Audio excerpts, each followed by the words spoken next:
భక్తుల గురించి చెప్పినప్పుడు కంచిలో పీఠాన్ని ఏమని పిలుస్తారు? కంచి కామకోటి పీఠం అని పిలుస్తారు. అమ్మవారి పేరేమిటి? కామకోటి అంతే. ఏమిటి కామకోటి ఏమిటి?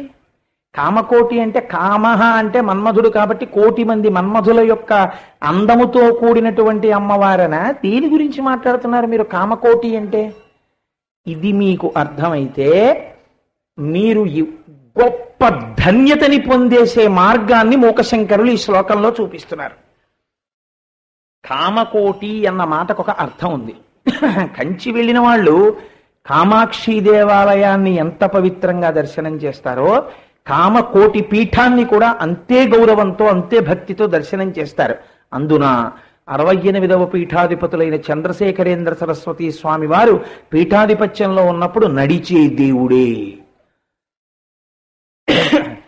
భారతదేశం మొత్తం నుంచి ప్రపంచవ్యాప్తంగా ఆయన దర్శనానికి వచ్చేవారు. నేను ఒక మాట చెప్తాను. సనాతన ధర్మమునందు బౌద్ధ మతం యొక్క వాదనని ఖండిస్తుంది. సనాతన ధర్మం శంకర భగవత్పాదాచార్యులు బౌద్ధ మత సిద్ధాంతాన్ని అంగీకరించలేదు, ఖండన చేశారు, శూన్యవాదాన్ని. అటువంటి బౌద్ధ మతానికి ప్రపంచవ్యాప్తంగా అధిపతి దలైలామా. ఆ దలైలామా చంద్రశేఖర పరమాచార్య స్వామి గురించి ఒక మాట అన్నారు. ఈ శతాబ్దం మొత్తం మీద నిజమైన సన్యాసి అంటూ ఎవరైనా ఉంటే అది చంద్రశేఖర పరమాచార్య ఒక్కరే. ఎవరు చెప్పారు ఈ మాట? బౌద్ధ మతాధిపతులైనటువంటి దలైలామా. చంద్రశేఖర పరమాచార్య పూజ చేస్తుంటే అమ్మవారిని చంద్రమౌళీశ్వర లింగాన్ని అక్కడ పెట్టి మారేడు దళాలు పాత్రలో అక్కడ పెట్టి మూడాకులు లేని మారేడు దళాలు 5 మీరు వాటిలో కలిపేసి అక్కడ పెడితే ఆయన తాదాత్మ్యంతో మారేడు దళాలు తీసివేస్తే 5 మూడాకులు లేకుండా మీరు పెట్టిన మారేడు దళాలు ఉంచిన పాత్రలో అడుగులు ఉండిపోయేవి. 1,00,000 బిల్వాల్లోనూ ఆయన పూజ చేయడంలోనే మూడాకులు లేకపోతే ఉండిపోయేవి కింద. అంత తాదాత్మ్యంతో చేసేవారు ఆయన. చంద్రశేఖరులు ఎక్కడైనా పూజ చేస్తే ఆ పూజ చూడ్డానికి వెళ్ళేవారు. అంతటి మహాపురుషుడైన. అలాంటి వాయిద్యాలు అటువంటి మంగళతూర్యాలు మోగుతుండేవి. నేను ఒక్క మాట చెప్తాను పరమాచార్య స్వామి గురించి. ఒకానొకప్పుడు హైదరాబాద్ నవాబ్ గారి కుటుంబంలో ఒక పెద్ద విషాదం జరిగింది. అందుచేత వారి కుటుంబంలో విషాదం జరిగింది కాబట్టి హైదరాబాద్ సంస్థానంలో ఎక్కడా కూడా ఆ చుట్టుపక్కల ప్రాంతాల్లో రాజ్యంలో ఎక్కడా మంగళవాయిద్యం మ్రోగించడానికి వీల్లేదు, సంతాప దినాలైపోయేంత వరకు అని ఫర్మానా జారీ చేశారు. అదే సమయంలో చంద్రశేఖర పరమాచార్య స్వామి హైదరాబాద్ వెళ్ళారు. శంకర మఠంలో పీఠ పూజలు జరుగుతున్నాయి. సాయంకాలం పీఠ పూజ జరుగుతున్నప్పుడు మంగళవాయిద్యాలు మోగిస్తారు. చంద్రశేఖర పరమాచార్య స్వామి వారు హైదరాబాద్ వచ్చారని తెలుసుకున్నటువంటి మహమ్మదీయ ప్రభువులు చంద్రశేఖరులు అడగకుండా ఒక ఫర్మానా జారీ చేశారు. ఒక్క చంద్రశేఖరుల యొక్క పీఠార్చన యందు మాత్రము మంగళవాయిద్యములు మ్రోగవచ్చు. అంటే మీరు చంద్రశేఖర పరమాచార్య స్వామి వారి యొక్క గొప్పతనాన్ని ఆలోచించండి. కంచి కామకోటి పీఠానికి కామకోటి అన్న పేరు ఎందుకు కలిపారో తెలుసా అండి శంకరాచార్యుల వారు? కామహ అన్న మాటకు సుఖము అని అర్థం. సుఖము అంటే ఏది సుఖము? నాకొకటి సుఖంగా ఉంటుంది, మీకది దుఃఖంగా ఉంటుంది. ఒక ఉదాహరణ చెప్తాను. మంచి శీతాకాలంలో నా కర్మకాలి నేను నిడదవోల్లో ఉద్యోగం చేస్తూ షటిల్ చేసే రోజుల్లో రైల్లోకి ఎక్కి చలిగా లేస్తుందని గ్లాసెస్ దింపగానే చలికి తట్టుకోలేక ధూమపానం అలవాటు ఉన్నటువంటి వ్యక్తి సిగరెట్ ముట్టించేవాడు. నాకు అలోమని ఏడుపు వచ్చేది. ఆ పొగ బయటికి వెళ్ళదు, కిటికీ తీస్తే చలిగాలి. ఈయనేమో చలిగాలికి ఈయనకి సుఖమేమిటి? ధూమపానం. నాకు దుఃఖ కారణం ఏమిటి? ఆ ధూమపానం. ఇప్పుడు ఒకరికి సుఖం, ఒకరికి దుఃఖం. కాబట్టి సుఖము అన్న మాటకి అన్ని వేళలా ఒకటి సుఖమని మీరు చెప్పగలరా? ఒకరి సుఖము, ఒకరికి దుఃఖము. మరైతే సుఖం అన్న మాటకి అర్థమే అసలు శాస్త్రంలో అంటే మీ ఇంద్రియములు మీకు సుఖమని చెప్పినవి సుఖములు అంతే. That's all. ఎంత గొప్పగా ఉంటుందో చూడండి మన శాస్త్రం మాట్లాడేది. మీ తన్మాత్రలు మీరు అనుభవించినప్పుడు అవి సుఖము అని మీ మనస్సు అందనుకోండి, అది సుఖము. ఉదాహరణకి శబ్ద స్పర్శ రస రూప గంధ అని 5 తన్మాత్రలు ఉంటాయి. ఈ 5 సుఖాలుగా మారిపోతుంటాయి. ఇప్పుడు ఈ ఉపన్యాసం వినపడుతోంది అనుకోండి, ఒక ఆయన అంటాడు ఏటంటే దిక్కుమాలినాడు, ఏటా ప్రసంగం ఏంటి, ఎందుకంటే ఇవన్నీ అనవసరం తప్ప వీళ్ళందరినీ పాడు చేయడం, ఏదో చక్కగా పని చేసుకోవచ్చు కదా, ఎందుకండి ఇవన్నీ అంటాడు. మీ అందరికీ ఏమైంది? ఇది పనికొచ్చేదయింది. కాబట్టి ఇప్పుడు ఈ ధ్వని, ఈ శబ్దము మీకు సుఖ కారణము. ఈ శబ్దము వేరొకడికి దుఃఖ కారణము. ఒక శబ్దము ఒకడికి సంతోష కారణము. ఒక శబ్దము ఒకడిని మార్చేస్తుంది అసలు జీవితాన్ని. అందుకే శబ్దాన్ని గురించి మాట్లాడితే మనం శబ్ద బ్రహ్మమయి, శబ్దము బ్రహ్మమే అంటాం. మీ జీవితంలో మీకు ఒక మాట వినపడితే ఆ మాట మీ జీవితాన్ని మార్చేసే రోజులు ఉంటాయండి ఆశ్చర్యకరంగా. నేను ఫలానా వారి దగ్గర ఒక మాట విన్నానండి, అప్పటి నుంచి నా జీవితం మారిపోయింది అంటాడు ఒక్కొక్కడు. నేను మీకు ఒక ఉదాహరణ చూపిస్తాను. ఎలాగో ఆ మాట అన్నాను కాబట్టి.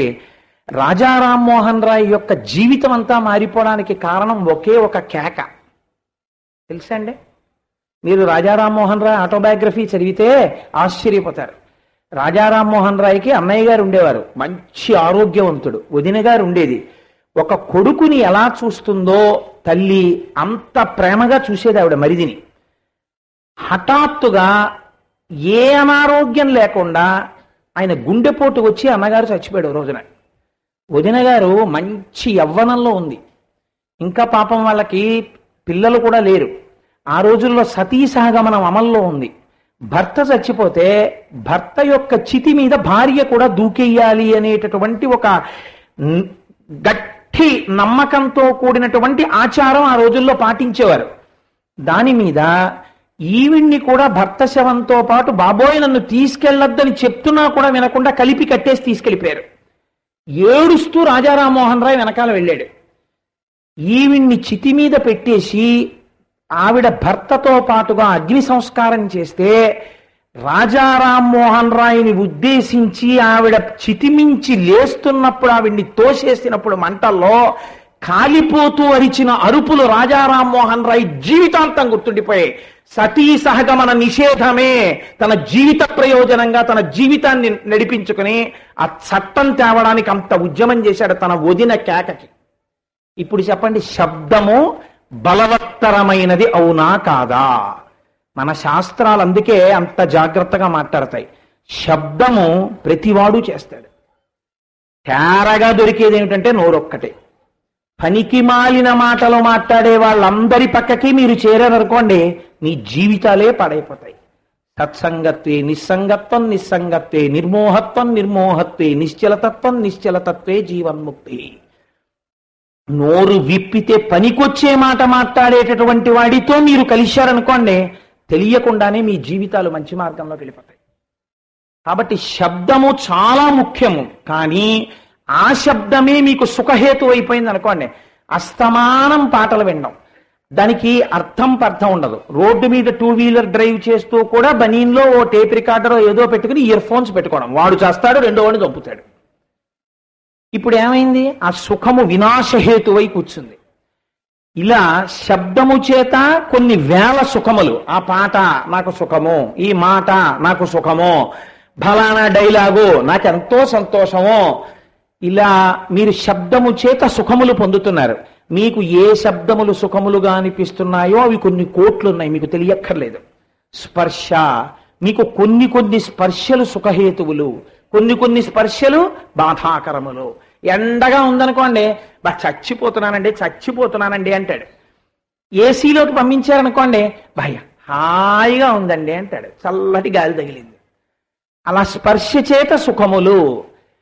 శబ్ద స్పర్శ రస, అయ్య బాబోయ్ ఎన్ని రుచులో ప్రపంచంలో, లేకపోతే ఇన్ని ఆధారవులు ఎక్కడి నుంచి వచ్చాయండి అసలు సృష్టిలో. కాబట్టి రుచులు ఇవి సుఖహేతువులు.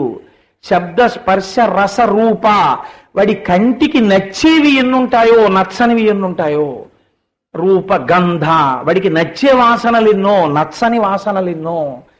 ఈ సుఖాలన్నీ కలిపి ఎన్ని అయ్యాయి? కొన్ని కోట్లయ్యాయి. ఈ కోట్ల సుఖములన్నీ ఎక్కడి నుంచి వచ్చేస్తున్నాయి? అమ్మవారి చేతిలో ఉన్న 5 పూలలోంచే వచ్చేస్తున్నాయి. పంచతన్మాత్రసాయక, ఈ 5తోటే ఈ కోట్ల సుఖముల పేరు చెప్పి ఆవిడ కటి బారేసింది ప్రపంచంలో మన్ని. ఈ 5 సుఖములు కామకోటి. ఈ 5 సుఖములు కాదని అమ్మవారి అనుగ్రహం పొంది పుణ్యాన్ని ఆచరిస్తానన్న వాడికి కొన్ని సుఖాలున్నాయి. అవేమిటా సుఖాలు? పారలౌకిక సుఖములు. నేను కొంత పుణ్యం చేస్తానంటూ పుణ్యం చేశాడు అనుకోండి, వాడికి ఏమవుతుంది? కొంత పుణ్యం వస్తుంది. కొంత పుణ్యం వస్తే ఏమవుతుంది? కొన్నాళ్ళు స్వర్గలోకంలో ఉంటాడు. ఆ పుణ్యం ఖర్చు అయిపోతుంది. వాళ్ళు రోజు లెక్క కట్టేస్తారు, స్వర్గలోకం ఒకొచ్చి నువ్వేదో డాన్స్ చూసావు, ఇక్కడ ఇన్నాళ్ళు కూర్చున్నావు, లెక్క కట్టి నీ పుణ్యం అయిపోయింది అంటారు. క్షీణే పుణ్యే మత్స్యలోకం విశంతి, నీ పుణ్యం అయిపోయిందని కిందకు దోషేస్తారు. కాబట్టి ఇప్పుడు పారలౌకిక సుఖము అవి కొన్ని కోట్లు, అది కూడా ఒక కామకోటి. ఈ సుఖాలు సుఖాలు కావు, ఆ సుఖాలు సుఖాలు కావు, ఈ సుఖాలన్నీ ఎవడకు కావాలా? అసలు నిజమైన సుఖము ఈశ్వరుణ్ణి చేరడమే అన్నవాడు ఎవరో కొన్ని కోట్ల మందిలో ఒక్కడున్నాడు. వాడి గత జన్మల చేత ఈ జన్మలో ఆ మాట అనగలుగుతున్నాడు. అందుకే కంచికామకోటి పీఠానికి ఆధిపత్యం వహించేవాడు బ్రహ్మచర్యం నుంచే సన్యాసంలోకి వెళ్ళాలి. వివాహం చేసుకుని సన్యాసంలోకి వెళ్ళడానికి వీల్లేదు కంచికామకోటి పీఠానికి, అది నియమం. అందుకే అంటే జన్మ జన్మాంతర సుకృతం ఉన్నవాళ్లే కంచికామకోటి పీఠాధిపతులు అవుతారది గుర్తు. కాబట్టి ఇప్పుడు ఈ ఇహలోక సుఖములు పారలౌకిక సుఖములు ఇన్ని కోట్ల సుఖములు అక్కర్లేదు అని వెళ్ళిపోతే ఇప్పుడు కోటి అన్న మాటకు అంచు అని అర్థం. ఇహలోక పరలోక సుఖములనబడేటటువంటి ఇన్ని కోట్ల సుఖముల యొక్క అంచు మీద నిలబడి నాకు వద్దని వెనక్కి తిరిగి తిరస్కరిస్తే వాడు వైరాగ్యమునందున్నాడు. ఇవాళ వద్దని రేపు పొద్దున్న మళ్ళీ సత్యదండం వదిలేశారనుకోండి, మళ్ళీ మిమ్మల్ని భ్రమ పెట్టిందనమాట. కాదని నిలబడిపోయారనుకోండి చంద్రశేఖర బ్రహ్మచారి స్వామి వారిలాగా, అలా నిలబడిపోతే మీరు పూర్ణ వైరాగ్యంతో ఉన్నారనమాట. పూర్ణ వైరాగ్యంతో ఉన్నారు అంటే మీరు అప్పుడు పొందే స్థితి మోక్ష స్థితి. మీకు జగదంబ ఒక్కతే కావాలి. మీరు ఆవిడేం చేస్తుంది? శివశక్తి ఐక్య రూపిణి లలితాంబిక. ఆఖరికి ఆవిడేం చేస్తుంది? చంద్రమౌళీశ్వరుల్లోకి కలిపేస్తుంది. కాబట్టి ఇప్పుడు ఏమైంది? కామకోటి అన్న మాటకు అర్థమేమి? ఇహలోక సుఖము, పరలోక సుఖము, మోక్ష సుఖము, మూడు సుఖములు, మూడు సుఖముల హద్దులు అన్నిటినీ కలిపి మీరు ఒక మూర్తిగా పెడితే ఆవిడికి కామకోటి అని పేరు. ఇప్పుడు ఆవిడ్ని పూజ చేస్తే ఏమొస్తాయి? ఏమైనా వచ్చేస్తాయి. ఏమివ్వదు ఆవిడ, మీకు ఏదైనా ఇచ్చేయగలదు ఆవిడ. కానీ నేను ఏమైనా కావాలని ఆవిడ దగ్గరికి వెళ్ళి పూజ చేసిన వాళ్ళ గురించి చెప్పట్లేదు. ముఖశంకరుల యొక్క గొప్పతనం ఇది. నేను ఎవరి గురించి మాట్లాడుతున్నానో తెలుసా? పెళ్ళిళ్ళవ్వాలని, పిల్లలు పుట్టాలని, లేకపోతే ఉద్యోగాలు రావాలని ఈ సుఖాల కోసం ఇస్తుంది అమ్మవారు. అది పెద్ద విశేషం కాదు. అలాంటివి అమ్మవారి అనుగ్రహంగా పొందిన వారి గురించి నేను మాట్లాడటం లేదు. నేను ఎవరి గురించి మాట్లాడుతున్నాను? విపినం భువనం, ఈ సమానత్వం పొందిన వాళ్ళ గురించి మాట్లాడుతున్నాను. విపినం భువనం అంటే, విపినం అంటే అరణ్యము, భువనం అంటే అంతఃపురము. భువనం అంతఃపురం ఎలా అవుతుందండి? నేను మిమ్మల్ని అరణ్యం దగ్గరికి తీసుకెళ్ళి, అయ్యా ఇది చాలా గొప్ప అంతఃపురం అండి, మీరు ఇందులో ఉండండి అన్నాను అనుకోండి. నీ మొహం ఏంట్రా, ఇది అంతఃపురం ఏంట్రా, ఇది అరణ్యము అంటారు. మిమ్మల్ని నేను ఒక కాటేజ్కి తీసుకెళ్ళి కాటేజ్లో ఉండండి అన్నాను అనుకోండి, చాలా సంతోషం అండి అని చెప్పి కాటేజ్ తలుపేసి పడుకుంటారు. మీరు కాటేజ్లో లేదా ఒక అంతఃపురములో ఒక ఇంటిలో ఉండాలని ఎందుకు అనుకుంటున్నారు? ఆలోచించండి. పెద్ద విశేషం ఏం కాదు, దానికి ఏం తపస్సు చేసి తెలుసుకోక్కర్లేదు. ఒక భద్రతాభావము అంతే కదండి. ఓ ఇంట్లో ఉంటే ఏమవుతుంది?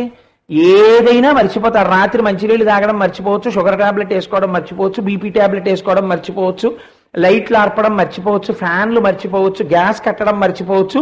వీధి తలుపు వేసుకోకుండా పడుకుంటారండి మీరు. వీధి తలుపు మాత్రం తప్పకుండా వేసుకు పడుకుంటారు ఇంటికి. ఎందుకు వేసుకుంటారు? ఇల్లు భద్రత అయినా వీధి తలుపు భద్రతకి ప్రమాదహేతు. అది వేయకపోతే ఎవడొస్తాడో భయం. వీధి తలుపు వేసుకు పడుకుంటారు. వీధి తలుపు వేసుకు పడుకుని ఇంటిలో ఉన్నవాడు అంటే ఏమిటి? వాడికి ఏదో భయం ఉంది. భయం ఉంది కాబట్టి వాడు భద్రత కోరుకుంటున్నాడు. లోపల ఏదో భయం ఉంది, తనదన్నది ఏదో పోతుందన్నది, తాను అనుభవించవలసిన భోగస్థానము వేరొకడి కంట పడకూడదన్నది ఉన్నాయి కాబట్టి నీకు ఇల్లు కావలసి వచ్చింది. దానికి దీనికి ఏమిటండి తేడా అన్నాడు అంటే, వాడికి అసలు ఏ భోగము ఏ సుఖము వాడికి అక్కర్లేదు. అందరూ చూస్తుండగా వాడు అన్నీ అక్కడే చేసుకుంటుంటాడు. వాడు చేసేదేముంది? తపస్సు. వాడు చేసేదేముంది? స్వాధ్యాయం. ఆయన చేసేదేముంది? అక్కడ కూర్చుని భగవంతుడిని ఆరాధన. ఆయన చేసేదేముంది? అక్కడ నదిలోకి వెళ్ళి స్నానం చేసుకోవడం. కాబట్టి ఇప్పుడు ఆయన ఎందుకు అంతఃపురంలో ఉండడు అంటే ఆయనకి భయం లేదు. ఎందుకు భయం లేదు అంటే ఆయనకి జింక యందు ఈశ్వరుడు, చెట్టు యందు ఈశ్వరుడు, పాము యందు ఈశ్వరుడు. నిన్నటి రోజున ఘన జట చెప్పారే రుద్రాధ్యాయంలోంచి, ఫేన్యాయిచ సికత్యాయిచ ప్రవాహ్యాయిచ కాట్యాయిచ నీప్యాయిచ చోరాయిచ శిష్ప్యాయిచ నీటి ప్రవాహమునందు, దొంగనందు, దుంగనందు, నురుగునందు, విద్యుచ్చునందు, విద్యుత్ వల్లికయందు, వడ్రంగియందు, చెట్టునందు, పుట్టనందు, ఆకునందు, ఆకుపచ్చతనమునందు అంతటా నాకు ఈశ్వరుడు కనబడుచున్నాడు. అది దాని అర్థం. అంతటా ఈశ్వరుడే ఉంటే నీకు భయం ఏమిటి ఇంకా? అందుకని ఆయనకి ఇప్పుడు అరణ్యం ఏమైంది? భువనం. అంతటా ఈశ్వరుడు ఉన్నాడన్న నమ్మకం నీకు పూర్తిగా లేదు. మన తలుపు మనం వేసుకోవాలండి, కాబట్టి నీకు భువనం, ఆయనకి విపినం భువనం. ఎందుకని అదే ఈశ్వరుడు అండి ఉన్నాడు, నాకేమిటి భయం? అలా అనుకున్నవాడిని రక్షించడానికి వాడు ఉన్నాడు. తులసీదాస్ గారు ఇంటికి తలుపు వేసుకునేవారు కాదు. పడుకున్నారు రాత్రి. పడుకుంటే దొంగలు వచ్చి ఆయనకున్న ఆచమన పాత్ర అవి వెండి సామానంతా మూట కట్టారు. మూట కట్టి బయటికి వెళ్ళిపోదాం అనుకుని వాళ్ళు ఎలా వచ్చారో అలా వెళ్ళిపోవచ్చు. వాళ్ళు దొంగలకు అలవాటు ఏమిటంటే ఓ కన్నం వేసి లోపలికి వచ్చారు. వాడు నిజంగా రావాలనుకుంటే తలుపులోంచి వచ్చేయచ్చు. ఆ కన్నంలోంచి తల బయటెట్టారు. తల బయటెడితే బయట రామలక్ష్మణులు ఇద్దరు కాపు కాస్తున్నారు. వాళ్ళు భయం వేసి లోపలికి వచ్చేసారు. తెల్లారిపోయింది. ఆయన లేచి వచ్చారు. తులసీదాస్ గారు, ఎందుకు ఇలా ఉన్నారు, మీరు ఎవరన్నారు? మేము దొంగలం బాబాయ్, సామాను మూట కట్టామన్నారు. మరి పట్టుకుపోయారా, ఎందుకు కూర్చున్నారన్నారు. ఈ మాత్రం తెలివితేటలు మాకు లేక కాదండి, బయటికి ఎడితే ఇద్దరు ఉన్నారు కోదండాలు అట్టుకుని పీక కోసేసేటట్టు ఉన్నారన్నారు. ఈయన వెళ్ళి చూశారు, ఎవరు లేరన్నారు. ఎవరు లేకపోవడం ఏమిటండి, ఉన్నారు. ఒక ఆయన నల్లగా ఉన్నాడు, ఒక ఆయన ఎర్రగా ఉన్నాడు, కోదండాలు పట్టుకుని కాపు కాశారు రాత్రంతా అన్నారు. నా దిక్కుమాలిన వెండి ఆచమన పాత్ర కోసం రామలక్ష్మణులు